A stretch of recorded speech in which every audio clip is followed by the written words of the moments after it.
Muito bem, boa tarde a todos. Bem-vindos, então, à disciplina de Fisiologia, Fisiopatologia do Exercício, do programa de pós-graduação em Pneumologia. Quero dar minhas saudações a vocês. Prazer estar conhecendo a turma. Já tive aqui uma compreensão, que a turma é um pouquinho diferente, né? Nos últimos anos eu estava até tentando fazer um formato mais para um profissional que vinha de uma formação apenas médica. Então, hoje, no final das contas, eu tenho que falar de marcha, então vou conseguir dar aplicações um pouco maiores, assim, com exercício também, né? Mas depende sempre da participação de vocês, né? A gente tem um conteúdo básico, mas de qualquer forma, a participação de vocês ajuda sempre para a gente fazer esses aprofundamentos. Hoje, então, a aula é de avaliação da marcha, o teste da caminhada, especialmente. Eu soube que vocês já tiveram, então, até a discussão do artigo, e a gente pode usar na parte final da aula ali, acho que vai talvez uma meia hora, se eu, que a gente faça uma discussão mais aberta sobre o artigo, a gente pode fazer algum aprofundamento. E se não tiver muita pergunta, eu posso também continuar com conteúdo, especialmente sobre esses achados que a gente tem feito nos últimos anos, até no PPG de vocês e até coisas que a gente está fazendo por aqui na Itália também, tá? Vamos lá, vamos começar o conteúdo então. Eu não sei se vocês querem fazer alguma observação inicial, alguma coisa, não, enquanto eu vou abrindo aqui os slides, tenha à vontade. Algum aviso para mim também? Dica? Deixa eu ver aqui. Tá. Uhum, uhum. Vamos lá. Pessoal, eu vou fazer uma rápida apresentação, então. Eu sou Leonardo Tartaruga, o pessoal muito de gente me conhece como Tartaruga, o Pedro Chon, né, ali você deve ter falado do Tartaruga. Eu sou professor atualmente no Departamento de Saúde Pública e Medicina Forense e Experimental da Universidade de Pavia. Estou aqui, eu assumi uma posição aqui de professor um pouquinho mais de um ano. Uh, Continuo trabalhando nas mesmas linhas de pesquisa que eu fazia no Brasil, né? Eu sou professor licenciado da URGS e continuo credenciado no programa de pós-graduação, um, originalmente no Departamento de Educação Física, Fisioterapia e Dança da URGS, e continuo com vários projetos lá. O Locomotion continua, inclusive, com os projetos de extensão e pesquisa. Sou professor também em programas de pós-graduação no Uruguai, bom, assim, para não ficar falando muito de mim, eu trabalho com a fisiologia e a biomecânica da locomoção humana. Especialmente, a minha linha principal de pesquisa é sobre os mecanismos minimizadores do gasto energético da locomoção humana.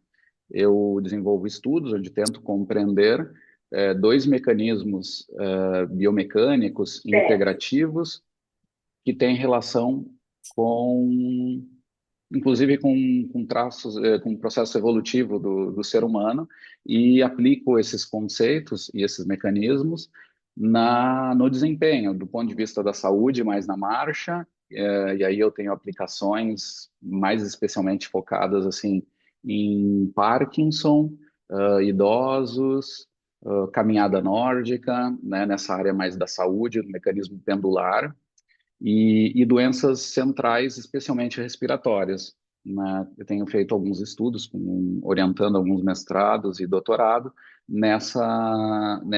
na área das doenças respiratórias, né? O DPLC e a intersticial pulmonar. Bom, e na corrida, também, só por curiosidade, comento para vocês, não é o tema de hoje, mas eu trabalho com mecanismo elástico na corrida e como esse mecanismo elástico e aspectos biomecânicos afetam a economia de corrida e o desempenho de corredores. Assim, mais especialmente eu tenho trabalhado com a corrida de distância, desde aspectos mais ligados a corredores recreacionais até o alto rendimento, mas também em alguma coisa com sprinters, né? Bom, e para finalizar, assim, Elas não querem no eu tenho. artigo. Ah, bom, se não está no artigo, aí o problema é dele, Sim, né?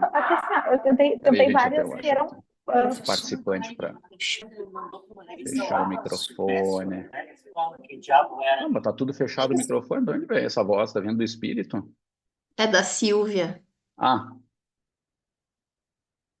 Estranho que não aparece para mim aberto o microfone dela. Estranho. Não. Será que tem um espírito aqui? Tá bom, agora deve ter fechado. Deve ter dado tempo. Vamos lá.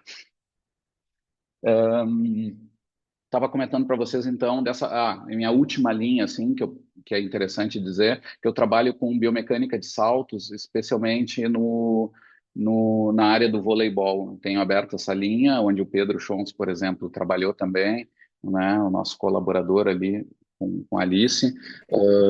E a gente tem Ah, eu trabalhado, quero, depois eu vou ali. Vou ver a Cris. viu? Eu também quero. Tá. Não, aparece, só que para mim aqui eu estou com o canal aberto de participantes e não aparece ninguém com o microfone aberto. É que entra e sai rápido. Mas tá, vamos lá. É, eu tenho trabalhado com a parte da.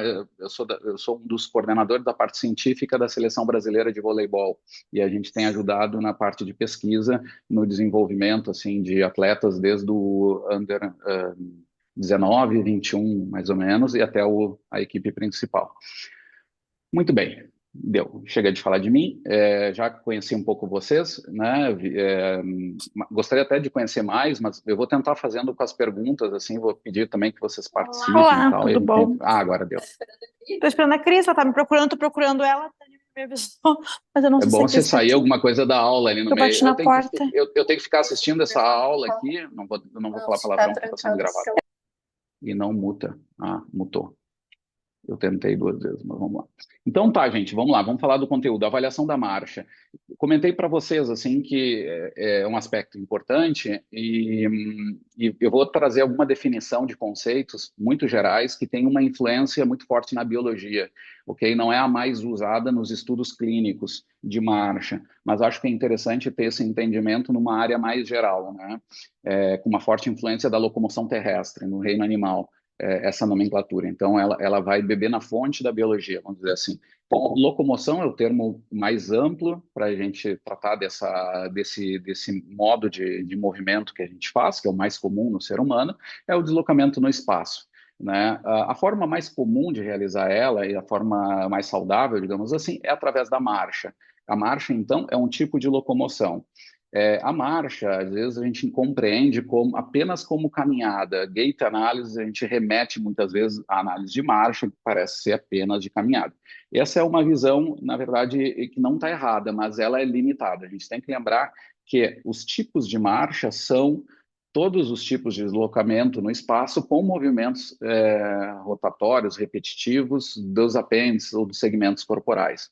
Né? Então, a corrida também é um tipo de marcha, embora muitas vezes a gente, no jargão, a gente queira falar da caminhada exatamente por ser o mais comum, e no aspecto clínico, obviamente, é muito mais estudado, né? Mas nós temos que lembrar que também a análise da biomecânica da corrida, como outro tipo de marcha, ele é super importante, porque tem relações também com o risco de lesões, com aspectos ligados à saúde também.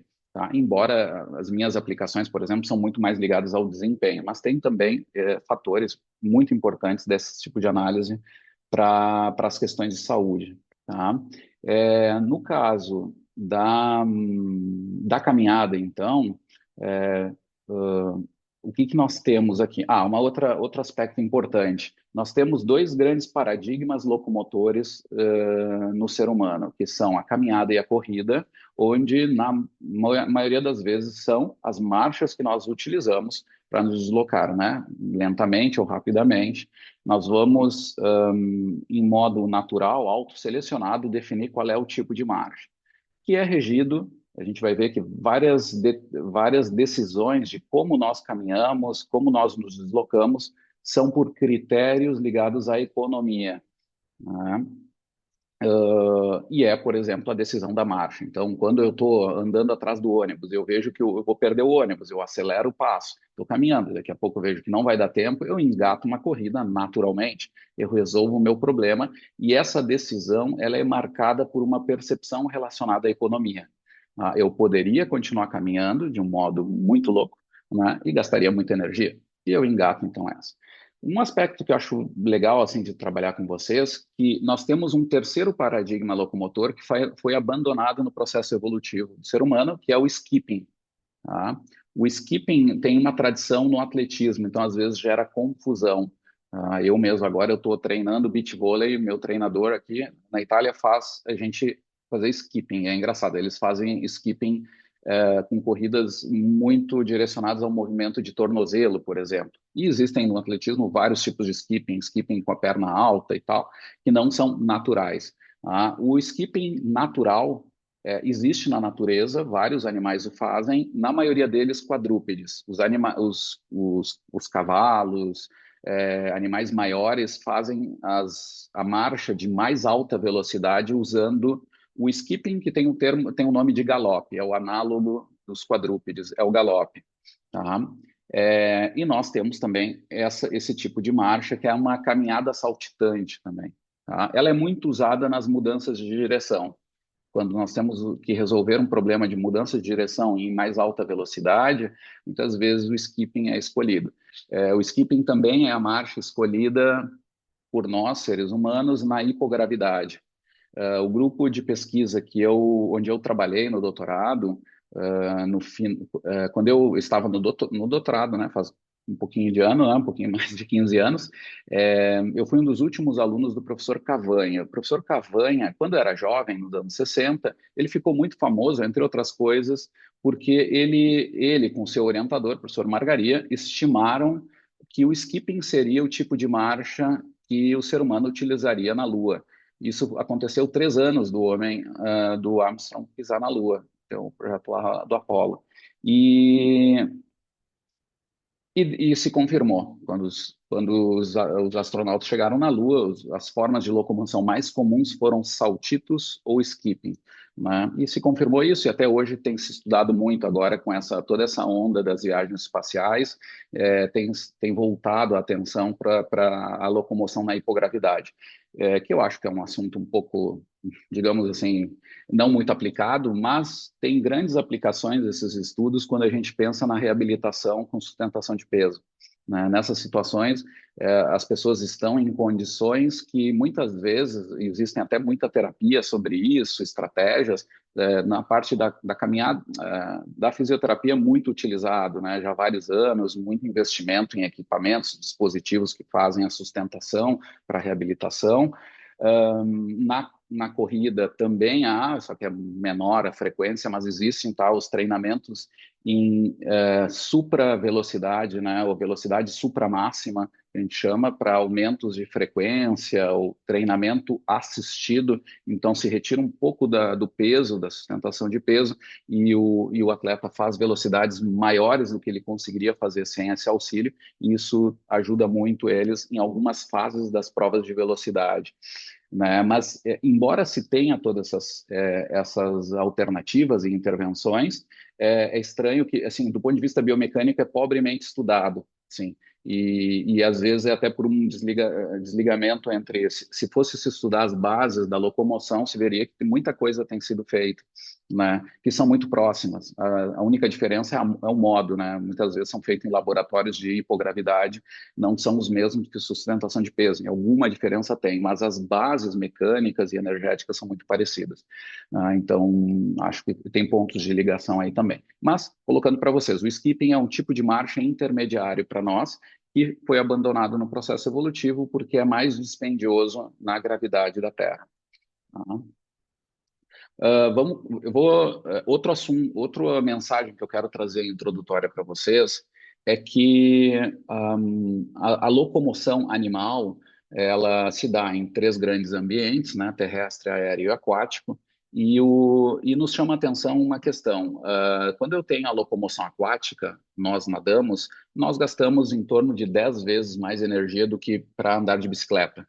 Né? Nós não fomos feitos para nadar, né? Embora a gente o faça e tal para fins de esportivo, de saúde, mas nosso design não foi para isso. Nosso design foi para fazer a locomoção terrestre. E a locomoção aquática envolve se deslocar num ambiente 800 vezes mais denso, que imprime ali um grande limite energético, né? Porque para vencer um determinado metro percorrido, eu tenho que vencer um ambiente muito mais denso, né? Por outro lado, para eu fazer a locomoção aérea, também tem um grande limite, que é me manter no ar, né? O animal, né? Os pássaros e tal, tem que se manter no ar, e isso tem também um grande desafio. Que no modelo terrestre não, eu tenho o apoio com a terra ali para fazer a locomoção. E as forças de sustentação são muito menores. Embora tenham essas duas características, o gráfico aqui mostra que quando eu analiso a economia de locomoção nos três ambientes, cada animal no seu quadrado, vamos chamar assim, a locomoção terrestre é a mais dispendiosa, né? A aquática é a menos dispendiosa, né? E o aéreo está ali no meio do caminho, né? Essa é a leitura um trabalho clássico do Schmidt-Nielsen de 72. Então, o que confirma isso? Por que isso? Vamos direto para a questão, que isso já vai nos dar acho que uma mensagem muito importante de quando eu penso locomoção terrestre, no nosso caso, né? Caminhada e corrida humana, né? É, a locomoção terrestre envolve uma tarefa do uso de pernas, de apêndices, que nos faz com que o nosso corpo tenha que frenar e reacelerar constantemente a cada passo. Tá? Essa é uma tarefa inevitável, né, da estratégia evolutiva que nós temos de locomoção. Essa tarefa de frenar e reacelerar a cada passo e reposicionar a perna à frente para o próximo passo, ela nos induz a uma grande geração de trabalho mecânico. Eu preciso fazer frenagens, ou seja, trabalho negativo, tá? Que significam que meus músculos geram predominantemente contrações excêntricas, e nesse mesmo apoio do pé ao solo, eu tenho que reacelerar, eu tenho que fazer força contra o solo e reacelerar para manter a velocidade constante da minha locomoção. E nesse reacelerar, eu gero uma grande quantidade de trabalho positivo, né? Onde meus músculos estão contraindo em modo concêntrico predominantemente. É, e esse fator é um fator de ineficiência de locomoção geral. Tá? Essa é a grande explicação. Depois tem estudos comparativos e tal, mas essa é a grande razão que nos coloca nesse, não é dilema, mas características. Uma delas é energética. Nós somos animais que gastamos relativamente muita energia pensando assim no reino animal como um todo. E do outro lado, nos envolve também um problema de impacto. Essas grandes frenagens e acelerações nos colocam também a questão das forças de impacto, tá? É, que não são poucas. Por exemplo, o animal aquático, que são adaptados para esse meio, realizam pouquíssimo impacto. E essa é uma das grandes vantagens que eles têm. Eles são fluidos assim e geram pouca variação de trabalho e tal nesse percorrer. E também as forças de impacto são muito menores. Nós temos esse grande problema que na corrida se torna um grande problema, mas na corrida, na caminhada também, dependendo das características de desordens de movimento e desequilíbrios musculares, também pode ser limitante. Sobrepeso, por aí vai. Muito bem, dito isso, que barulho aqui. Peraí, deixa eu ver se eu consigo tirar. Hum, hum. Deixei o barulho, gente. Tomara. Vocês não estão escutando esse barulho, né? Outra característica agora da marcha humana, da locomoção humana, né?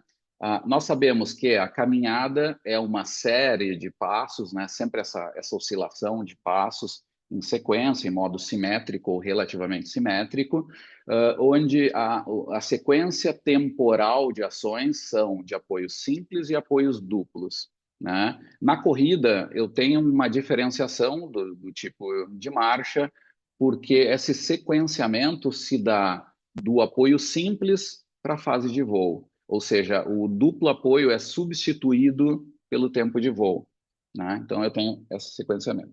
Essa limitação, esse modo de descrever os dois tipos de marcha nos ajudam a entender aspectos gerais de biomecânica. Inclusive entender por que na corrida eu tenho muito mais impacto, né? Quando eu começo a correr, minhas forças de reação do solo, elas dobram automaticamente e vão para valores muito altos, que colocam limites para os tecidos do aparato locomotor. É, Mas nós temos que lembrar que são para condições normais. No plano, em velocidades constantes, são assim. Quando eu estou na inclinação, com sobrepeso, essa divisão temporal ela é um pouco limitada. Mas vamos lá. Aqui eu tenho um gráfico um pouquinho poluído dessa linha de pesquisa que eu trabalho, que eu venho chamando também, alguns colegas comigo chamam de fisiomecânica, que seria uma espécie de uma biomecânica mais relacionada à energética, tá? Onde aqui, nesse gráfico, eu tenho o gráfico de custo metabólico em função da velocidade de marcha, em diferentes tipos de marcha. Eu tenho aqui o ciclismo competitivo aqui embaixo, onde o custo é baixíssimo, né? A economia é muito alta para altíssimas velocidades. A caminhada aqui eu tenho essa curva em U para o custo, que é bastante interessante, e para a corrida é uma linha reta ali, né, quase que independente da velocidade, tá? É, esses dois dados são super interessantes. Eu vou me deter a caminhada, que é o objetivo de hoje, tem a ver com o teste de caminhada, tá? Que vai ser muito importante vocês entenderem essa curva, tá? Exatamente, está meio poluído aqui, mas eu quero que vocês vejam essa curva cinza aqui, em formato de U ou J, tá? Ahn, a questão que se coloca, ou seja, são duas formas de curvas da caminhada e da corrida que estão relacionadas aos mecanismos minimizadores do gasto energético. Na caminhada é o pêndulo invertido. O modo que nós caminhamos nos faz com que nós tenhamos que gerar energia mecânica do centro de massa em relação ao ambiente e um modo que permite um importante modo de minimização de energia, que é através de um modelo pendular, tá? Isso vem lá da física, é um modo de um corpo que oscila com um ponto fixo atado a uma corda, de certo modo lá, eu tenho uma possibilidade de trocas de energia potencial e cinética ao longo dessas ações. Na caminhada, a minha perna se torna um pêndulo invertido, tá? Onde no centro, na ponta desse arco que se faz da perna, que seria o quadril ou o centro de massa, tá? Onde nós calculamos, do ponto de vista biomecânico, ao longo do passo eu gero uma energia cinética e uma potencial. E ao longo dessa trajetória eu tenho uma grande troca desses tipos de energia como de um pêndulo. Tá? Resumindo, é o que eu analiso biomecanicamente. E esse mecanismo, ele explica o porquê a minha economia de caminhada tem esse formato em U que vocês estão vendo aqui. Tá? E por que que nós somos animais bizarros na natureza? Porque nós gastamos em torno da metade da energia do que outros animais para se deslocar nas mesmas velocidades, animais com tamanhos parecidos. Porque nós temos relativamente pernas longas, nossa forma de ser, nosso design corporal é muito ligado à tarefa de caminhar. Nós somos animais cursoriais do ponto de vista da biologia, tá? E nos dá essa característica que é muito importante, que foi importante para a liberação de braços, foi importante para o desenvolvimento cognitivo, para a forma de comunicação, inclusive esse relativo à economia, falando-se em animais só terrestres agora, tá? Esse mecanismo é muito importante. E ele explica o seguinte, pessoal, que quando eu estou na velocidade intermediária, onde esse custo é menor, que vocês estão vendo aqui embaixo, que é em torno de 4,5 quilômetros por hora, tá? Aqui nesse pontinho aqui, o meu mecanismo pendular está funcionando muito bem. Ele funciona no pico do seu funcionamento, que é de 70%. O que significa dizer que 70% de todo o trabalho mecânico que eu gero durante a caminhada, ele é minimizado pelo mecanismo pendular. Somente 30% do trabalho todo que eu faço durante a caminhada, eu necessito de músculos para realizar o movimento. O resto vem por um pêndulo invertido. Ou seja, é um mecanismo que é muito importante para a caminhada. Quando eu caminho muito lento, que seria essas velocidades aqui, tá? Muito baixo, que é os casos nas patologias, né, que nós vamos ver hoje, ou velocidades muito altas, que é onde eu uso ritmos de treinamento aeróbico para pessoas saudáveis, meu custo metabólico aumenta e meu pêndulo invertido funciona mal. As contas fecham. Tá? Eu gasto E isso é uma coisa interessante, tá? É a tarefa que eu dou, assim, lá na disciplina, quando eu trabalho com fisiologistas, né, eu faço a pergunta do seguinte, ó, se eu peço para vocês se levantarem agora e caminharem até a porta da casa de vocês, a distância é sempre a mesma, o caminho é o mesmo. A pergunta que eu faço, a tarefa é a seguinte, caminhe na velocidade onde vocês gastam menos energia. A distância é sempre a mesma. A única coisa que tem que alterar é a velocidade. Muito fisiologista muitas vezes responde assim: ah, o mais lento possível, onde eu sou mais oxidativo, meu metabolismo aeróbico é mais importante. Mas não é verdade. Quando eu caminho muito lento, a 1, 2 quilômetros por hora, meu pêndulo invertido funciona muito mal. E o dispêndio energético por metro percorrido é grande, que é o que o gráfico mostra aqui. Tá? Então, ok, esse é um aspecto importante, e aqui a gente tem a ligação com a aula de hoje, né? O incrível é que esse é um traço evolutivo super importante. Quando a gente coloca pessoas saudáveis no teste de 10 metros, por exemplo, tem 10 meter walking test, e solicita, caminhe na sua velocidade preferida, caminhe na sua velocidade onde você se sente mais confortável. Eles caminham saudáveis em velocidades muito próximas desse ponto baixo da U. Eles caminham na velocidade ótima de caminhada. Aqui eu tenho dois conceitos. A velocidade autoselecionada, que é o que eu solicitei, e depois eu meço com cronômetro, distância, calculo, tenho lá o dado, né? Que é exatamente igual, essa velocidade autoselecionada eu vou começar a chamar de VAS, tá? Abreviação de VAS, que é exatamente igual à minha VOC, velocidade ótima de caminhada. Ótima do ponto de vista energético. VOC. Elas são associadas, são na mesma. Quando eu tenho patologias, vou mostrar para vocês, acontece uma dissociação. Pessoas com DPOC, doença intersticial pulmonar, chronic heart failure, doença crônica cardíaca, strokes, Parkinson, idosos com fragilidade, vários grupos tendem a ter um mesmo resultado do ponto de vista funcional, que é caminhar mais lentamente. Todos esses grupos que eu acabei de dizer para vocês, quando tu solicita para eles caminharem mais alto do que sua velocidade autoselecionada, lembrem que é baixa, né? É lá perto dos 2 km/h, eles gastam menos energia. Quando se solicita que vão mais rápido, fecham com a curva em U. Eles caminham nessa zona aqui, e quando pede para ir mais rápido, o custo deles vem para baixo. Ou seja, a decisão deles caminharem naquela velocidade autoselecionada não é por razões de economia, é por limitações ligadas à doença. E aí as causas são muito variadas. No Parkinson é uma perda de coordenação, espasticidade, e ali varia muito, porque eles são hipo e hipercinéticos, então aparecem várias causas para aquela desordem. No DPOC é por causas centrais, muitas vezes relacionada à dispneia, né, a falta de ar e alguma instabilidade também, que fazem eles caminharem numa zona de mais conforto, de mais segurança, vamos chamar assim, e acabam gastando mais energia. Tá? As razões são várias, mas o produto funcional é o mesmo, né? É interessante a gente lembrar sobre essa questão da economia de movimento. Depois a gente vai ver aplicações, mas já aqui a gente tem algum dado. Ou seja, introduzir para vocês o que é essa velocidade de caminhada, que é um traço evolutivo importante em pessoas, né, saudáveis, digamos assim, que quando tem restrições a coisa muda um pouco, a dissociação de VAS e VOC, né, mas vamos falar um pouquinho desse teste de velocidade. Tá? O teste, as distâncias são muito variadas, são desde os mais comuns, são desde testes de 4 metros até testes de 30 metros, às vezes até maior.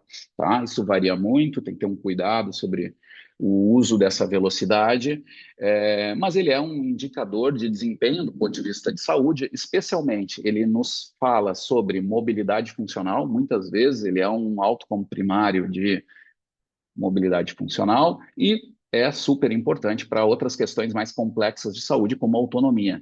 Tá? Cada vez que se diminui essa velocidade, existem até marcadores que indicam a perda de autonomia. Então, até decisões, por exemplo, de caregivers, cuidadores, né? Se abaixo os 2 km por hora, a necessidade de um cuidador é grande. Existem marcadores muito importantes porque é um dado muito estudado na literatura. Tá? Ele prediz também fatores ligados ao futuro estado de saúde de pacientes e também atual, e ele é um poderoso indicador clinimétrico, né? Esse white paper aqui mostra, faz um belo resumo da potência que é esse teste e por que que ele é tão usado nos setups clínicos, né? Porque ele te dá uma informação de screening muito importante de saúde. Muitas vezes o que a gente não sabe é o porquê, né? E os fatores que levam a isso. Mas de qualquer jeito, os fatores centrais de saúde eles são muito alinhados com esse teste. Então, ele é um marcador bem interessante, né, por causa de grande correlação que tem. Por exemplo, fila de transplantes, em alguns locais, são usados como um marcador o teste de caminhada. Por ser fácil de se aplicar, tu tens um dado que indica um pouco a curva também de tratamento desse paciente, onde muitas vezes é limitado tu fazer grandes avaliações, o teste de caminhada é muito rápido, porque muitas vezes é parte até do exercício que ele tem que fazer diário, né? E muitas vezes é parte até de terapias mesmo, né? Mas essa que é a questão interessante, né? O teste, a caminhada, ela é o principal indicador de inatividade e atividade física, né, o número de passos. Hoje a gente tem esse acesso infinito, né, nos nossos celulares, a gente marca lá um negócio, ele nos estima o número de passos. E ele tem uma forte relação com a quantidade de atividade física, né, e marcadores. Isso é muito importante, até para desfechos de intervenções nossos, em ensaios clínicos, né, muitas vezes o controle do que o nosso paciente faz fora da intervenção é super importante. E o marcador de número de passos é um bom indicador, embora se saiba que não é só ele, né? Aí tem as restrições, mas ainda hoje os melhores marcadores são baseados em número de passos. Né? Muito interessante. Tem um monte, por exemplo, fragilidade, os processos de envelhecimento. Hoje a gente não trata mais de um idoso, né? Nós tratamos do idoso que é não frágil, é pré-frágil, é frágil, né? Isso tem muita relação com a marcha, super importante, né? É um marcador, então, que a gente usa bastante. Comentei para vocês já, usando o gráfico, o que significam os marcadores fundamentais da caminhada em termos de velocidade. Então, apresentei para vocês a VOC, a velocidade ótima de caminhada, que é a velocidade onde eu gasto menos energia, né, para realizar a caminhada. Eu falei da VAS, né, e agora tem mais duas que se usam também em alguns testes. Eu tenho a velocidade de transição, que é menos utilizada assim, até na saúde, mas ele é um marcador também de um limite da onde meu aluno, meu paciente tem que realizar o treinamento de caminhada, tá? Que é marcado também do ponto de vista de economia. No gráfico ali, o ponto de transição é esse ponto aqui. É o ponto onde, se eu continuar caminhando em velocidades que eu deveria estar correndo, olha a curva, o que que ela faz? Ela tem uma tendência de andar para cá. Mas o que que eu faço? Se eu não tiver uma decisão de tarefa, eu naturalmente começo a correr e venho para esse ponto aqui. E a mesma coisa é o contrário, é verdade. Se eu estou em velocidade baixa, que eu deveria estar caminhando, estou correndo, por exemplo, eu servi no exército, né? Então eu tinha que muitas vezes fazer uma corrida semi-estacionária, lentamente correndo. Eu gasto muito mais energia correndo nessas velocidades aqui do que se eu estivesse caminhando, né? Ou seja, a decisão dessa velocidade de transição é marcada por questões de economia. E tenho também um teste que se usa bastante, é o teste de velocidade máxima, né? Eu realizo no TUG, né, no Time Up and Go, e no teste de marcha, essa condição, onde ela tem boa validação com pacientes com restrições. Se eu pego sujeitos saudáveis, às vezes ele já tem um efeito teto ali muito ruim, porque a pessoa em velocidade máxima ele gostaria de correr, inclusive, né? Mas em pacientes, sim, é um teste útil e vou mostrar para vocês que a relação da Vmax com a VAS, ela é um outro indicador também de reserva funcional, tá? Aqui eu faço um zoom na curva de custo metabólico da caminhada, tá? Essa curva aqui. Aqui é a corrida e aqui eu tenho a caminhada. Tá? Então, aqui é um resuminho do que a gente costuma analisar. Então, eu tenho aqui a velocidade de transição, que é um limite, né, de treinamento aeróbico e tal. Eu tenho a VAS, né? E eu tenho a VAS em condições de restrições, vamos chamar assim, que pode ser envelhecimento, doença, os nossos DPOC. Aqui embaixo. Tá? É, Ah, só. Espera aí, antes de falar, eu queria comentar assim: o que nós aprendemos em fisiologia do exercício geralmente é entender o custo de caminhada e corrida em termos de potência metabólica, que é esse gráfico superior aqui à direita. Tá? É, Aqui muda, por que que essa curva muda tanto de cara, né? É porque aqui eu trabalho com economia de movimento. Tá? Por exemplo, quando a gente fala de economia de um automóvel, a gente fala de quilômetros por litro que esse carro faz, uma distância que ele faz por um litro de combustível. Nossa medida aqui é ao contrário dessa que a gente usa o carro, mas o denominador e o numerador estão sempre ali, só que eu inverto. Eu falo em quantidade de combustível que eu despendo, joules, por metro percorrido, né? E aí me dá uma ideia de economia, que não é em termos temporais aqui, tá? É dessa forma, por isso que tem esse formato em U, tá? Que chama a atenção do pessoal, às vezes os fisiologistas que estão muito acostumados a ver essa energética só do ponto de vista de potência. Que tem um sentido, né? Porque a eficiência muscular é boa, e essa que é interessante, eu estou numa velocidade baixa aqui, meus músculos estão operando numa eficiência muscular boa, porque as fibras musculares, elas são predominantemente oxidativas. Só que mesmo com essa predominância, o mecanismo pendular é muito perturbado, tá? A tal ponto desse custo aumentar, ser alto nas velocidades muito baixas. A segunda razão disso, o mecanismo pendular é a principal, mas a segunda razão disso é que em velocidades muito baixas, eu começo a acionar músculos ligados a postura, músculos que não geram trabalho diretamente, músculos que agem quase isometricamente e geram muita cocontração nessas velocidades muito baixas. E isso também é um responsável por esse aumento do gasto de energia. Meus pacientes, quando vão para essas velocidades, pagam esse preço também, porque tem a ver com a marcha normal. Nosso design corporal foi feito para andar em velocidades autoselecionadas, nessa zona aqui e não aqui. Tá? Vamos lá, vamos seguir. Então, vamos voltar para a velocidade, né? A VAS indica, então, isso, a velocidade onde o custo metabólico é menor também, VAS e VOC, quando o sujeito é normal, é saudável, desculpa, saudável. Os vídeos abrem com um som enorme aqui, eu não esqueci de tirar. É, super útil para o nosso dia a dia aqui e tal.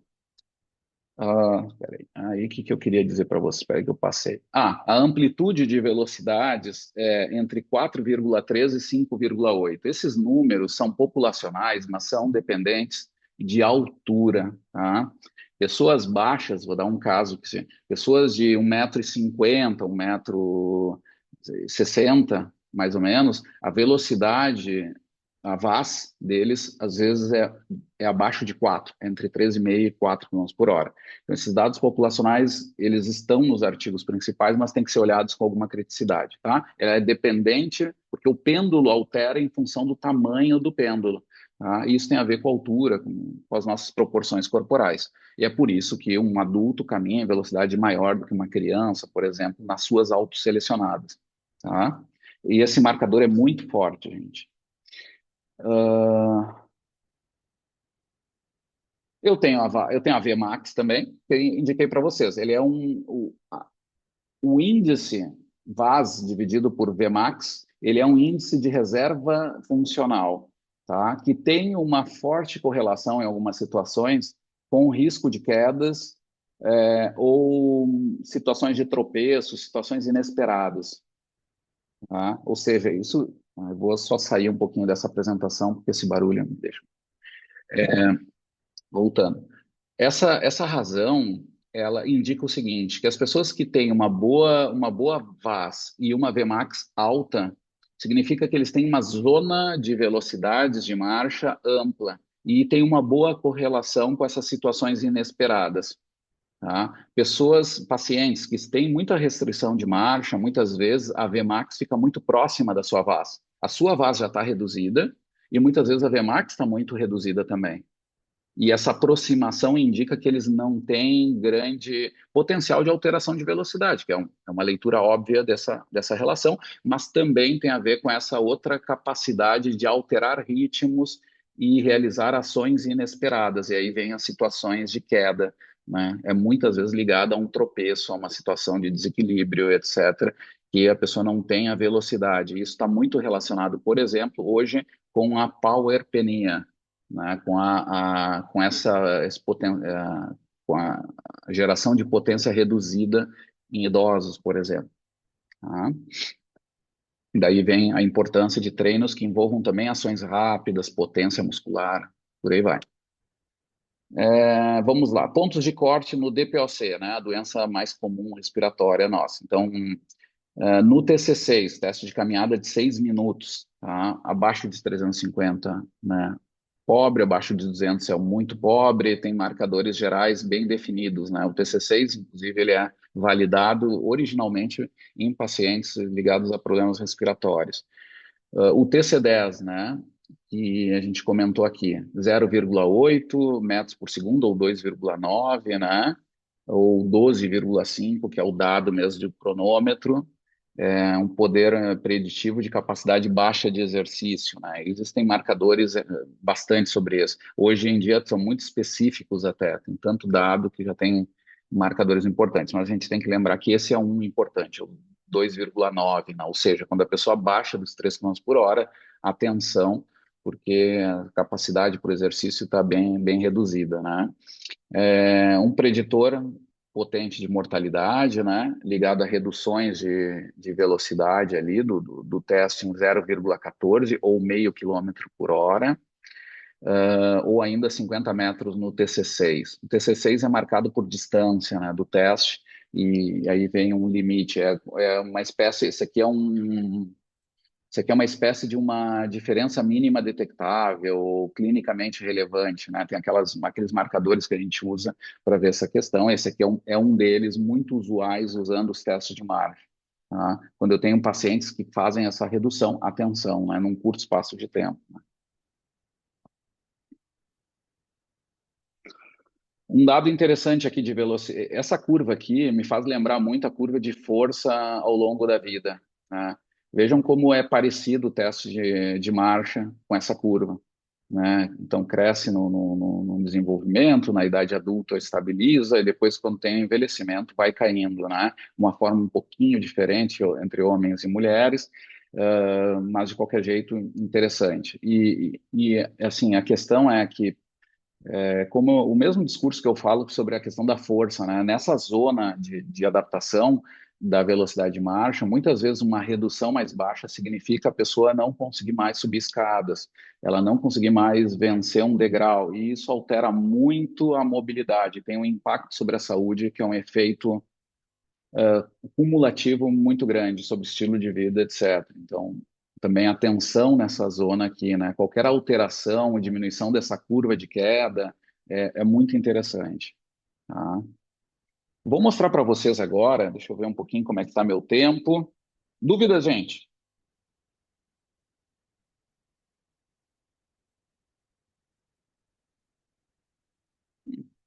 Eu tenho 9 minutos pelos meus cálculos aqui. É isso mesmo? Tá. A Alice me disse que sim. Vamos lá, então. Vamos seguir. Eu vou mostrar de forma reduzida o índice de reabilitação locomotor. Tá? É uma invenção que tem muito a ver com o PPG, o pneumo. Tá? A gente foi desenvolvendo ele com os alunos assim, assim da minha linha de pesquisa, que envolvia muito entender a caminhada e tal. E ele é uma derivação do teste de caminhada. Ele até passa por isso e depois tem uma interpretação sobre, tá? Que eu acho ele bem interessante. Ele é baseado na teoria das similaridades dinâmicas de Alexander, tá? Onde mostra que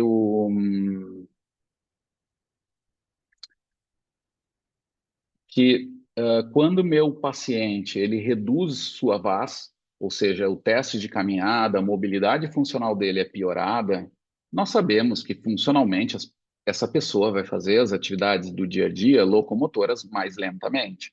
E tem repercussões saúde gerais. Ok, mas vai fazer mais lentamente. O que o índice de reabilitação vai adicionar como mensagem principal é que, além do meu paciente, quando ele reduz o IRL, o índice de reabilitação, além dele caminhar mais lentamente, isso já o teste de caminhada me dava, eu tenho uma indicação numérica de que ele está piorando também a economia de marcha dele, economia metabólica e a mecânica de marcha dele. Tá? São indicadores objetivos desses dois fatores, porque eles estão interligados. Tá? Essa é a mensagem desse índice. Agora eu vou mostrar para vocês como se calcula. É bem simples. Eu faço o teste de marcha. Aqui tem um pouquinho da matemática dele, que eu volto depois para vocês. Bom, vamos começar aqui pela ordem. Meço o comprimento de membro inferior, que a nossa medida é do grande trocânter ao solo, com calçado, tá? E além disso, eu faço o teste de caminhada. Essas são as únicas duas medidas que eu tenho que fazer.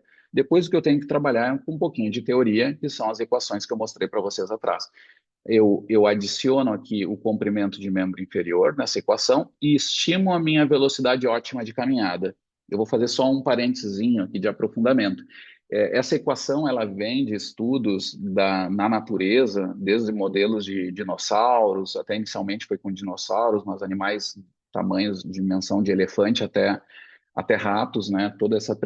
E eles observaram que a velocidade ótima de caminhada ela era sempre em torno de 0,25 número de Froude. Tá? É um jeito estranho de expressar, mas é isso. A velocidade relativa de marcha é denominada de número de Freud, porque é uma homenagem a quem criou esse índice e tal, tá? Que é em seres humanos em torno de 0,25, assim como é para animais de diferentes estaturas, tá? Então, eu estimo, usando essa teoria, eu estimo aqui a velocidade ótima de caminhada, que é baseada no comprimento de membro inferior e algumas outras, essas duas constantes, né? A aceleração gravitacional e o 0,25, e depois eu jogo na equação a VAS que eu determinei experimentalmente dividido pela VOC, que eu apenas aqui calculei. Tá? Então, tenho aqui o índice de reabilitação locomotor. Tá? É, então, faço essa avaliação que eu comentei para vocês. Aqui eu indico para vocês o teste de 10 metros. Pode ser feito com outro, só tenham cuidado de sempre ter uma repetibilidade sobre a medida que vocês forem fazer. A gente usa o 10 metros, na verdade, para o paciente é o teste de 14 metros, e a gente desconsidera os 2 metros iniciais e os 2 finais, tá? Para evitar ali as questões de aceleração e desaceleração. E a análise que a gente faz é essa aqui. A gente, ao longo da intervenção, né, a gente percebe, a gente tenta calcular o quanto a adaptação é dada, porque o índice de reabilitação, graficamente, ele representa o quanto a VAS é percentualmente próxima da VOC. Tá? Então, quando eu tenho uma intervenção que melhora a minha VAS, eu me aproximo mais da VOC, meu percentual vai aumentar. Tá? E esse aqui é um indicador que eu vou estar mais numa zona onde eu gasto menos energia. Eu estou na fase descendente da curva aqui, tá? Nesses pacientes. Aqui tem alguns dados que a gente, na maioria, que observamos. Teve também meus alunos que viraram professores também, o Alberito tem estudado isso, né? Um fisioterapeuta lá da UniOeste, publicou na Gating Posture um trabalho sobre indivíduos saudáveis, né? Trazendo esses dados aqui, e a gente estudou em várias patologias, que tinha o acidente vascular encefálico isquêmico, o ICC, né, que é o cardíaco crônico, né, faltou o nome, mas é o paciente com problema cardíaco crônico, insuficiência cardíaca crônica, o DPOC, o Parkinson idoso e a criança obesa, tá? E aqui tem algumas marcações abaixo, a criança tem essa questão estranha, quando a gente calcula, teoricamente, ela já está muito próxima da máxima, tá? Do jeito teórico que eu mostrei para vocês. O jeito experimental é determinando o consumo de oxigênio nas várias velocidades, e aí calculando a VOC dos dados experimentais. É muito mais dispendioso, muito mais lento e tal. Tá? Muito bem. Pessoal, a última mensagem que eu queria trazer para vocês sobre a análise de marcha de forma geral é que a velocidade de marcha ela é determinada pelo produto do comprimento de passada pela frequência de passada, tá? Comprimento é a dimensão espacial, frequência é a dimensão temporal da marcha, tá? É temporal porque qualquer fenômeno que tenha analisado a sua frequência, na verdade, o que a gente está vendo é a recíproca do tempo desse, é o inverso do tempo desse fenômeno, do ciclo de marcha, tá? Então, quando eu analiso a frequência de passo, eu tenho uma ideia temporal de como se dá essa marcha, tá? O produto delas duas, matematicamente, me dá a velocidade. Tá? Vejam que aqui o comprimento de passada é muito claro que nas velocidades baixas, principal razão do aumento da velocidade se dá pelo comprimento da passada. Tá? Em velocidades altas de marcha, o comprimento já começa a se estabilizar. Ele é mais importante a frequência de passada. Tá? Então, eu tenho essas predominâncias, não significa que só aumenta por causa de um, mas é isso. E aí nos interessa mais são as baixas velocidades, onde estão nossos pacientes com problemas respiratórios aqui. Tá? Eles geralmente reduzem ou aumentam a velocidade muito mais em função do comprimento do que da frequência. Tá? Isso é um padrão normal. Aqui eu tenho a frequência e a última mensagem é que a frequência de passada que eu auto-seleciono é sempre a mais econômica, tá? A menos que eu tenha um grande problema. Por exemplo, isso não está bem estabelecido, mas em DPOC mais avançados, onde há uma repercussão de fraqueza muscular, algumas vezes o comprimento de passado começa a se reduzir, porque esse é um sinal de fragilidade também. Aí há uma alteração desse padrão, esse não está bem estabelecido. Mas no resto dos casos, onde não há uma alteração importante, alterar a frequência ou comprimento só faz piorar a marcha em modo agudo, tá? Então, porque ele é digamos assim, é otimizado, né? A pessoa escolhe aquele que tem mais. Muito bem, pessoal. Então, finalizando a aula, comentei para vocês de aspectos gerais de mecanismo pendular. Eu nem entrei direto na mecânica, na física disso, que é todo, mas a gente já determina ele, tá? Por câmeras de alta velocidade infravermelho e com plataforma de força, a gente consegue estimar. Comentei para vocês sobre o índice de reabilitação, que tem uma bela aplicação com essa velocidade de marcha, e a velocidade de marcha, que eu acho que é sempre importante entender, porque ela é um marcador evolutivo nosso. Essa velocidade que nós fazemos foi um marcador fundamental para vários aspectos no que nos fez vencer toda essa questão da evolução para o que hoje nós somos, tá?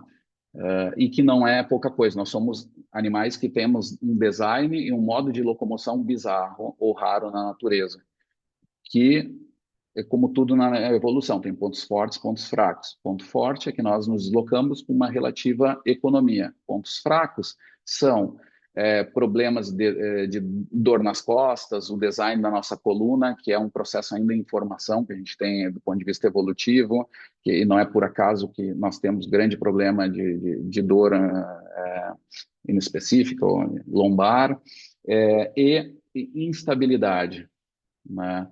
Quando nós começamos a ter problemas de controle motor, um grande problema nosso de saúde pública são quedas, porque nós somos animais bípedes em situações de altíssima mobilidade ou baixíssima estabilidade, digamos assim, comparados a quadrúpedes, por exemplo. É o preço que nós pagamos, digamos assim, por ter a postura bipedal, né, ereta.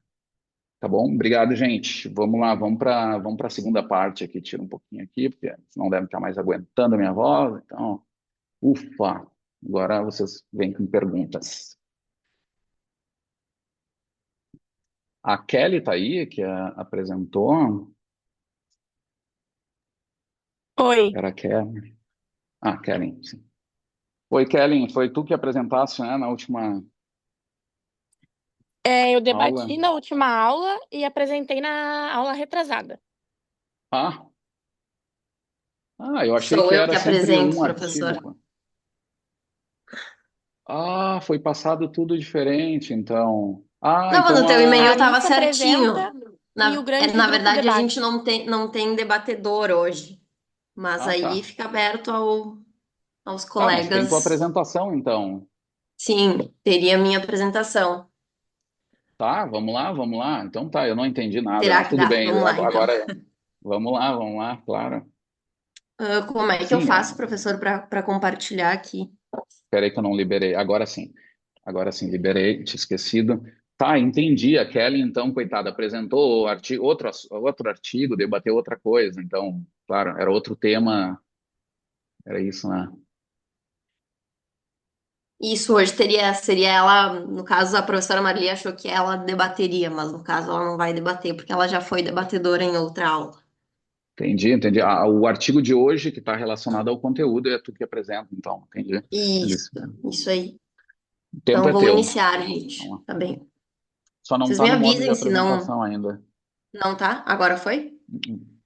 Vocês me avisem se der algum problema, tá? Bom, gente, eu vou Ainda não. apresentar o. Não? Não, desculpa.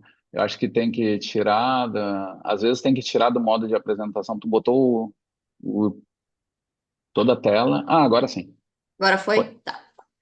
Então, gente, vou apresentar o artigo, só deixa eu minimizar aqui o. Aqui.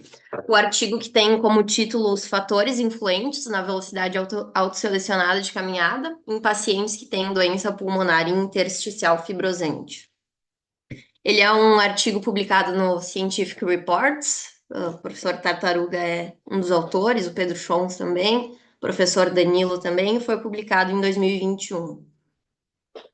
Bom, introduzindo sobre a patologia específica, a doença pulmonar intersticial fibrosante, ela é caracterizada por um grupo heterogêneo de doenças que tem a difusão pulmonar e a mecânica ventilatória prejudicadas. Nos pacientes que têm esse diagnóstico de DPI, a progressão da hipoxemia e da dispneia está associada à incapacidade física, a uma menor qualidade de vida e também a menor sobrevivência. À medida que essa doença vai progredindo, a falta de ar ela pode estar prejudicando o estado funcional, o que limita as atividades de vida diárias. Essa capacidade funcional, quando é prejudicada, ela é inversamente relacionada à magnitude da dispneia, então, quanto menor a capacidade funcional, maior dispneia o paciente vai estar sentindo. Um dos conceitos que é importante a gente estabelecer, e que o professor Tartaruga já nos deu uma super aula, é o custo de transporte. Então, ele é o indicador de economia de movimento, que descreve o consumo de energia da massa necessário para percorrer uma determinada distância, e ele depende da velocidade de caminhada. E aí também existe, gente, a velocidade de caminhada ideal, que o professor Tartaruga já falou sobre a velocidade ótima de caminhada, eu deixei a sigla em inglês, tá? Mas seria a OWS. E para indivíduos jovens saudáveis, fica em torno de 4 quilômetros por hora, onde esse gasto energético é mínimo e corresponde à velocidade autoselecionada de caminhada. Então, a velocidade ótima e a velocidade autoselecionada, elas são muito próximas. Nos pacientes que têm distúrbios cardiopulmonares, a velocidade autoselecionada ela é inferior à velocidade ótima. E nos pacientes com DPOC, a razão para essa escolha da velocidade autoselecionada menos econômica, ela se dá pelo equilíbrio entre a menor sensação de dispneia e maior estabilidade da marcha. E aí eles justificam esse artigo, esse estudo, por conta que a gente ainda não sabe se tem razões semelhantes na velocidade, enfim, no deslocamento em pacientes com DPI. O objetivo do estudo foi investigar a economia de caminhada, né, através do custo de transporte e os possíveis fatores que influenciam a velocidade autoselecionada adotada pelos pacientes com DPI quando comparados com indivíduos controles saudáveis. A hipótese deles é de que os pacientes com DPI eles selecionam uma velocidade habitual de caminhada para alcançar um equilíbrio entre a dispneia e a estabilidade da marcha, independentemente da velocidade de caminhada mais econômica, que seria a velocidade ótima de caminhada. Quanto aos métodos, esse estudo incluiu 10 pacientes com o diagnóstico de DPI e compararam com 10 controles saudáveis pareados por idade e sexo. A DPI tinha que ser diagnosticada com base nas características clínicas dos pacientes, também com base nos testes de função pulmonar, os resultados de tomografia de tórax. Em alguns casos também eles analisaram biópsia pulmonar. Os pacientes incluídos, eles tinham que ter um quadro clínico estável. Ele é considerado um estudo transversal, foi realizado em 2 dias diferentes. No primeiro dia, eles realizaram os testes de função pulmonar em repouso e o teste de exercício cardiopulmonar incremental. E no segundo dia, eles fizeram o teste de caminhada em esteira para avaliar o custo de transporte e a estabilidade dinâmica. Aqui algumas equações que eles utilizaram, não vou me ater muito nisso, mas para o custo de transporte, eles utilizaram a média do consumo de oxigênio, obtido no último minuto de cada velocidade de caminhada. Aí eles transformaram isso em joules, usando essa equação que está no slide. Vocês podem também olhar de maneira mais específica no artigo que o professor enviou para a gente. E também eles calcularam o índice de reabilitação locomotora, que é justamente a diferença entre a velocidade autoselecionada e a velocidade ótima de caminhada.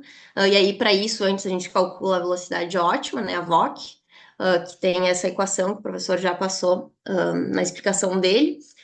Depois a gente faz a razão entre VAS e VOC e multiplica por 100 para ter o valor percentual.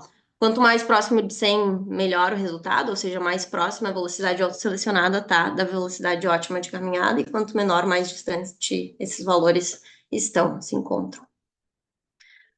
A estabilidade dinâmica eles calcularam utilizando o coeficiente de variação, tá? Então, para essa estabilidade dinâmica, eles utilizaram as variáveis de tempo de contato, tempo de balanço, frequência de passada e comprimento da passada, através dos 10 ciclos de caminhada de último minuto para cada velocidade. A análise, ela consistiu em determinar os quadros em que o pé toca o solo e quando o pé deixa de tocar o solo.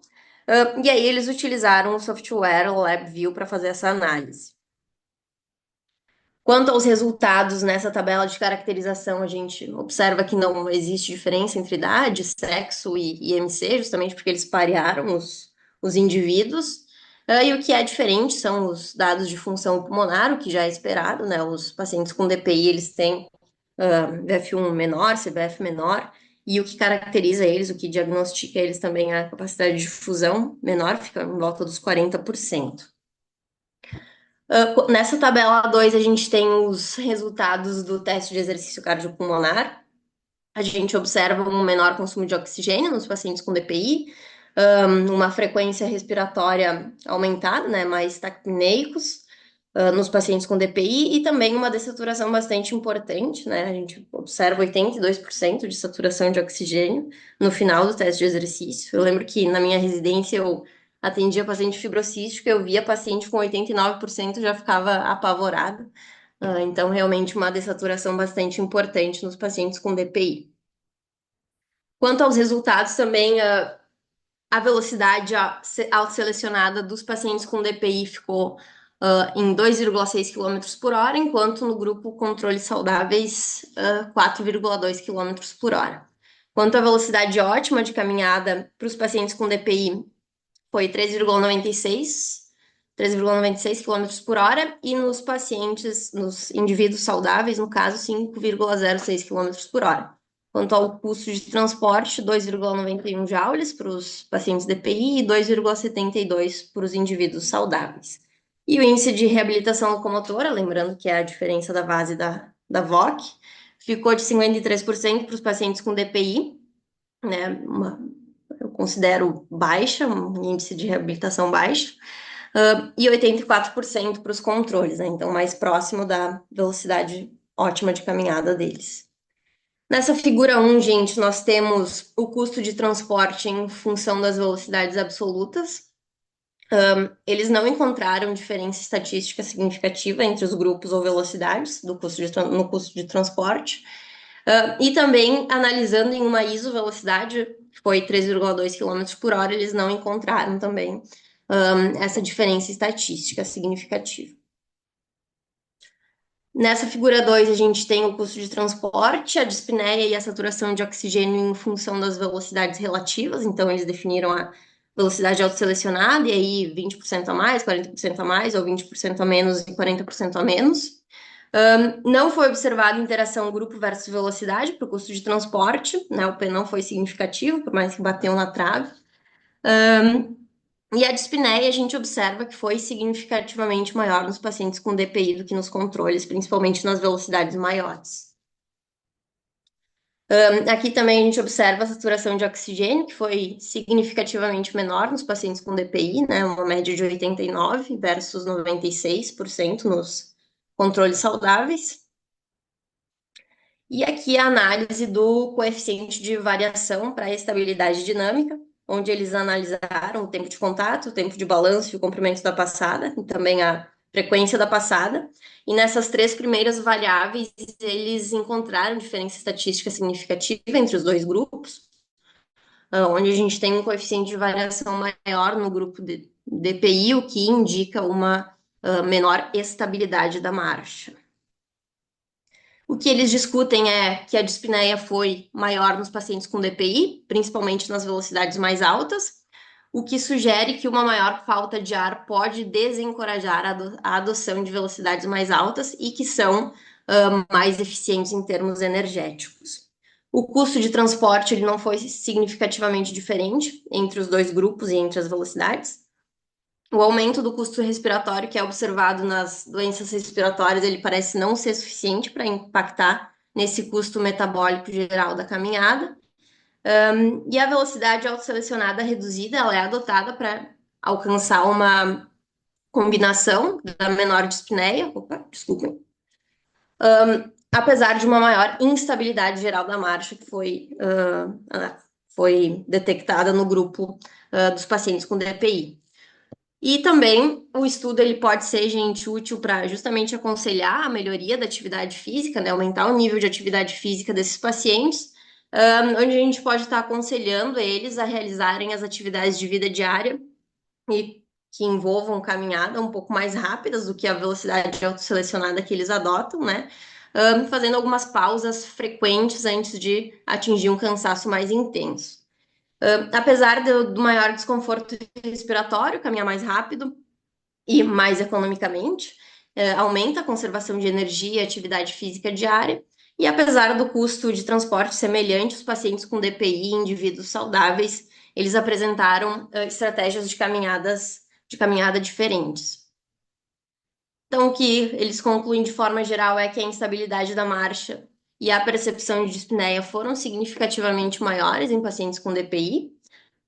E do ponto de vista fisiomecânico, os prejuízos na estabilidade da marcha e na percepção da dispneia, elas são manifestações de distúrbios na transmissão e na eficiência muscular. E os pacientes com DPI, eles têm uma eficiência global que é considerada inferior quando a gente compara com indivíduos saudáveis, apesar da economia metabólica permanecer semelhante. É isso, muito obrigada, gente. Ninguém bate palma. Desculpa. Parabéns, Alice. Legal pela boa apresentação, bem organizado, até para se ater ao tempo também, tem que tomar decisões e fizesse bem, tá?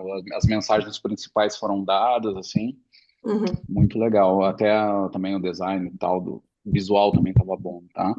Obrigada, nada.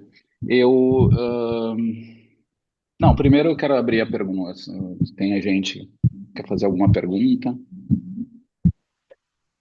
Senão sai falando, não paro mais. Vai, Sabrina. Tá me ouvindo? Queria dar parabéns, Alice. Foi ótima apresentação, super objetiva, clara. Né? E também com a aula do professor também eu consegui entender um pouco melhor também os termos do artigo, que não foi um assunto que eu já havia estudado e eu me interessei muito, pretendo estudar mais, achei muito interessante e muito pertinente.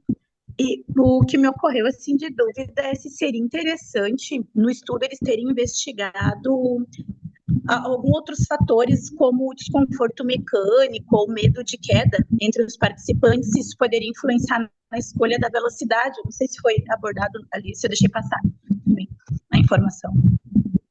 Acho que não, acho né, que eles Alice? não relacionaram com...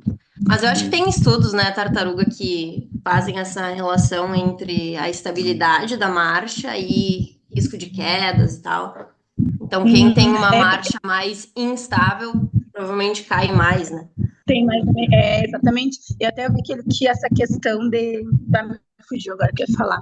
Mas tem alguma questão que parecia que ia abordar isso, mas depois não ficou muito clara para mim, não sabia se eu não tinha entendido, né? Mas porque às vezes eu acho que o hábito, é isso que eu queria falar, que às vezes o hábito também de caminhar na esteira dá muito medo a algumas pessoas, né?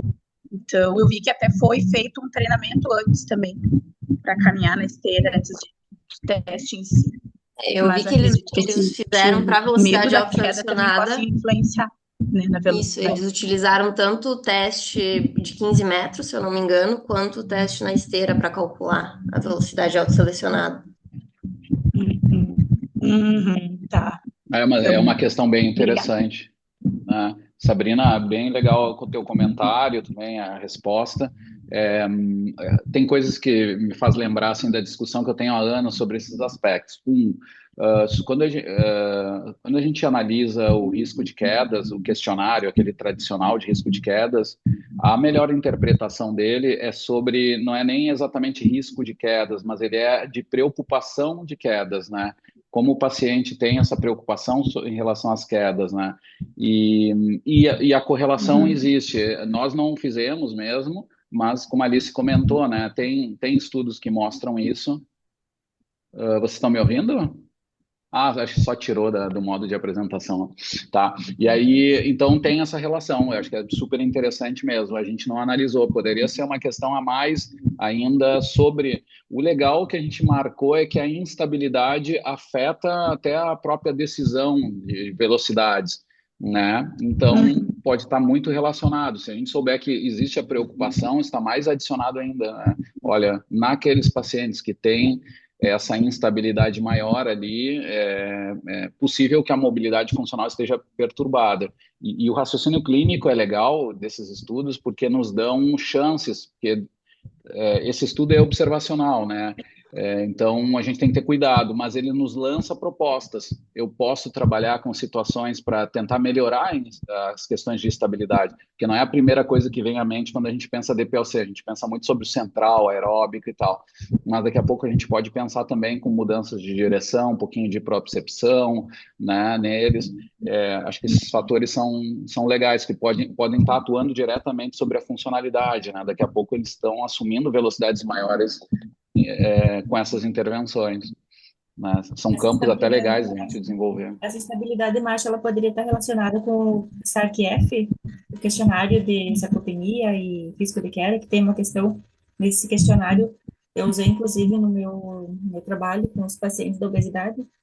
Eu fiz o teste de marcha, era um que eu não tinha muita familiarização, e eu achei bem interessante. E agora você falando sobre a estabilidade de marcha, eu pensei que de repente se tivesse já associado com esse questionário da sarcopenia e o risco de queda, que, que é um questionário, acho importante, porque fala sobre força, sobre a funcionalidade e esse risco, essa instabilidade, né? Então, eu queria ver se tinha alguma relação com esse questionário já. Ah, legal, legal. Eu não sei ali se tem, sabe, de algo especial. Eu acho que não. O que eu sei é que a fisiopatologia das doenças respiratórias, o DPOC está mais determinado, né? Sobre a questão essa em avançados, eles terem essa repercussão da fraqueza muscular, né? E isso está ligado a uma instabilidade. Então, essas coisas fecham. Se tu usa o questionário e tu vê que o teu paciente está com um resultado negativo, que reforça essa relação, atenção, porque a chance de instabilidade é grande também, né? E a avaliação que a gente faz é muito simples, gente. Essa avaliação de instabilidade que a gente fez é a mais simples de todas, é só a variabilidade interpassos, né? Então é só tu quantificar ali o instante, o evento do primeiro toque do pé, que hoje com uma câmera tu faz isso muito fácil, né? E aí tu vê a variabilidade interpassos disso. Então é uma medida que dá para fazer no dia a dia, inclusive, né? Ela tem essa aplicação também boa, né? Bem legal. Pessoal, bom, esse assunto aí dá pano para manga, mas eu queria trazer um outro conceito que a Alice tem que fazer uma perguntinha, né? Alice, sabe que lá no Locomotion o Pedro deve ter te preparado, né? Sempre tem a perguntinha difícil, né? Ai, Não, ai, ai, professor, vamos ver. não, tu comenta sobre eficiência de transmissão. Me explica um pouquinho o que que é essa eficiência de transmissão. Eu Aí tu tem comentei que sobre responder assim, ó. eficiência. Eu tenho que dizer assim, essa pergunta é tão fácil, mas tão fácil que eu vou deixar para minha colega, minha nobre colega Sabrina responder. Eu ia mesmo dizer, eu vou deixar para as minhas colegas da educação física, a Anicele e a Essa aí, Sabrina. para deixar o pessoal falar mais, Eu já ia né? até Instigar. remedar ali. Eu já ia até remedar ali. Eu falei, eu não falei isso. Não, não vou saber Nada, explicar, não. ninguém falou. Não, mas assim, o que que acontece? Na hora, tem uma parte da discussão que eu acho que tu traz isso em algum termo, assim, que é que a gente traz uma abordagem que pouca gente às vezes conhece. Como tem pessoal da educação física, eu acho legal de trazer, porque às vezes a gente esquece e é um bom resumo de como a gente pode olhar para a eficiência do movimento. Nós temos uma eficiência muscular, que a gente aprende lá na fisiologia, e tem relação com conteúdo mitocondrial, né? Tudo que nos define uma fibra mais oxidativa, mais glicolítica. É, isso é parte do problema da eficiência. O quanto de energia metabólica a gente consegue transformar em trabalho mecânico muscular. Essa é a primeira fábrica na trajetória da eficiência do movimento. Só que o que os fisiologistas às vezes não se dão conta é que tem também a parte biomecânica, que é a eficiência de transmissão, que aí está ligado à instabilidade. Eu já vou chegar depois para o artigo, né, que a Alice apresentou. Então, depois que meu músculo produz trabalho, e aí eu resolvi o problema da eficiência muscular, essa energia ao nível muscular, que a gente aprende em fisiologia, ela tem que ser transferida para o ambiente. A gente tem que gerar forças contra o solo, por exemplo, para gerar trabalho mecânico externo. Essa energia tem que ir para o...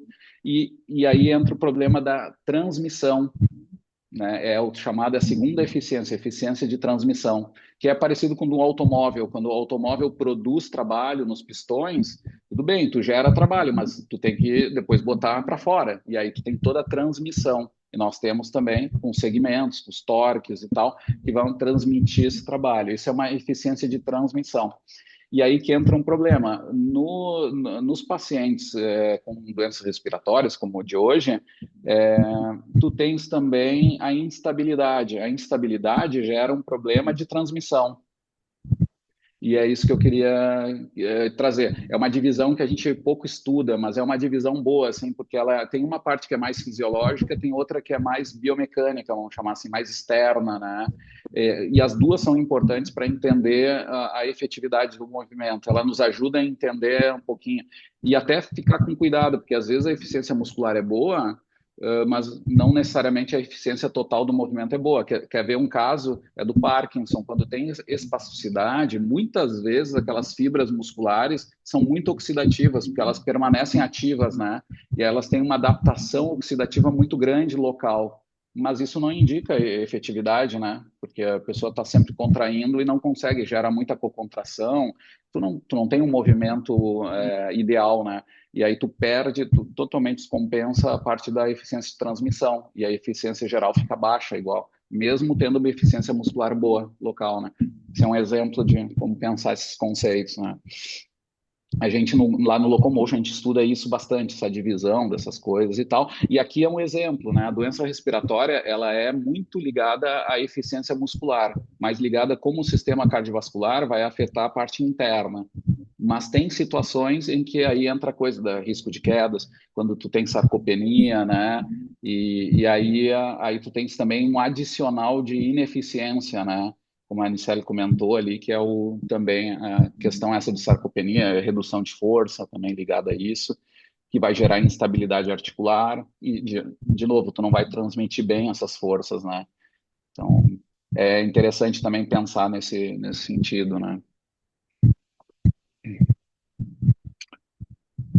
Muito, muito legal. Esse trabalho, gente, até para comentar para vocês, foi um trabalho que era do Francisco Queiroz, o mestrando, que depois ele teve problema, dificuldades para terminar a dissertação, e um aluno muito legal, mas teve questões pessoais ali que não deu para continuar. E aí a Gabriela Fischer era pós-doutoranda nossa do PPG Pneumo, né? E ela deu sequência, conseguiu terminar o trabalho e tal. A gente conseguiu publicar bem ele. A gente tem intenção ainda de fazer isso com outras populações. né? Eu queria terminar a aula até hoje dizendo isso para vocês. É, eu tenho uma certa dificuldade de conseguir alunos. Hoje eu estou com a Alice, né? Porque o nosso querido lá, o colega, decidiu fazer essa divisão, mas eu estou relativamente sem alunos, assim, tem essa dificuldade. Então, se vocês souberem de candidatos que têm algum interesse pela marcha e tal, né, por favor, me avisem aí que eu estou por aí. E outra coisa, eu, na verdade, estou na Itália, né? Esse ano eu recebi 6 alunos, três doutorandos, na verdade, e 3 professores com a bolsa Confap, Brasil e Itália. No ano que vem vai ter de novo. Então lembrem que tem essa bolsa e a gente está muito competitivo, né? A gente ganhou 6 bolsas dessas, então tem uma boa oportunidade aí também para quem tiver interesse de fazer o estágio. A gente está na melhor faculdade de medicina da Itália, é uma universidade que tem prêmio Nobel como o Camilo Golgi, que tem uma tradição enorme, assim. Eu trabalho no Instituto de Anatomia, que é tu entra num museu mesmo, assim, é lindíssimo o negócio, tem aula histórica de mais de 200 anos de história, e é uma universidade de 1300, tem muita história nessa parte médica aí, e aí tem muito acesso também a pacientes e tal. Eu vou, inclusive, Tartaruga, eu vou te mandar um e-mail depois, porque eu tava mesmo conversando com o Danilo essa semana, porque eu termino em março, né? Eu tenho até março para terminar meu mestrado. E aí depois eu quero trocar uma ideia contigo e com o Danilo, a gente pode até marcar um Zoom para conversar melhor, tá? Propostas futuras. Eu vou finalizar a aula aqui, que daqui a pouco a gente já começa a fazer coisa.